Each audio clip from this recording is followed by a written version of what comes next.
జీవిస్తాడు. జీవించుచున్నది నేను కాదు కానీ క్రీస్తే నాలో జీవిస్తున్నాడు అన్నాడు. క్రీస్తు యేసు మనలో జీవించాలి.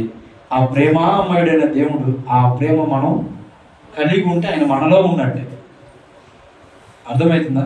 అంటే మనం ప్రతిరోజు చేసే ప్రార్థనలో ఒక చిన్న మాట పలకాలి.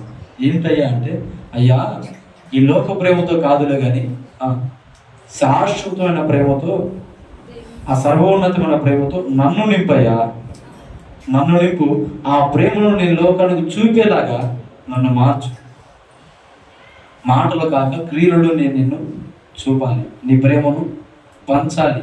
అటు వ్యక్తిగా నేను ఏంటిది ఉండాలి. ఎలా ఉండాలి? దేవుని ప్రేమించే వ్యక్తిగా, దేవుని ప్రేమను ప్రకటించే వ్యక్తిగా మనం ఉండాలి. దేవుని ప్రేమ ఒక వ్యక్తిలో ఉంటే ఎలా ఉండేది అని చెప్పారు? సహోదరుణ్ణి ప్రాణం కంటే ఎక్కువగా ప్రేమించే వారిగా ఉంటారు. చాలామంది భక్తులు ఉన్నారు. ఒక్క భక్తుని జ్ఞాపకం చేసి ఇంకా క్లోజ్. సరేనా? ఎవరయ్యా ఆ భక్తుడు అంటే స్టెఫన్. ఎవరు? స్టెఫన్. ఈ వ్యక్తినైతే రాళ్ళు తీసుకొని చచ్చలా కొట్టేసి చచ్చిపడిన వదిలేసి వెళ్ళిపోతే ఈ వ్యక్తి అమ్మాడే లేచి ఏమని ప్రార్థన చేశాడు? తండ్రి, వీరేం చేశారో వీరికి తెలియదయ్యా, వీరిని క్షమించండి. అక్కడ ఎవరెవరు కొట్టారో వాళ్ళ పేర్లు అవన్నీ ఆయనకి తెలుసు. ఎవరికి? స్టెఫన్కి. తెలిసిన వాళ్ళే, పగబట్టిన సంగతి అని కూడా తెలుసు. అయినా సరే ఇతడులో ఏముంది? దేవుని ప్రేమ ఉంది. ఈ దేవుని ప్రేమతో ఈ వ్యక్తి చూడు ఎలాంటి ప్రార్థన చేస్తున్నాడు. అలాంటి ప్రార్థన ఈరోజు మనం చేయాలని దేవుని ఆశపడుతున్నాం. మనం ఎలా ఉంటామంటే, వాడు నన్ను రాళ్లతో కొట్టాడు కదా, నేను రాంపాలతో పోయాలి. ఏంటిది? వాళ్ళు రాళ్ళతోనే కొట్టారు, నేను రాంపాలతో పోయాలి. వాడు చిన్న రాయేసాడు కదా, నేను పెద్ద బండయ్యాలి.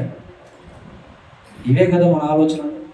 ఎలా అయినా వాళ్ళ మీద నేను విజయం, ఇవే కదా మన ఆలోచనలు. కానీ దేవుడు అంటాడు, పడురా, పడు పడు, పన్నుడు ఎప్పుడు చెడ్డోడు కాదు. కానీ నీలో నా ప్రేమ ఉందే, దాన్ని పోగొట్టుకోకుండా జాగ్రత్త పడు నాయన, నేను నీకు కృప చూపిస్తాను అంటున్నాడు. ఏంటిది? ఇటువంటి పరిస్థితి ఏమొచ్చినా సరే నీలో ఉన్న నా ప్రేమ పోకుండా నువ్వు జాగ్రత్త పడితే నేను నీకు కృప చూపిస్తాను. ఈ కృప సమస్తాన్ని తీసుకొచ్చి నీ పాదాల దగ్గర పెట్టింది. అవునా?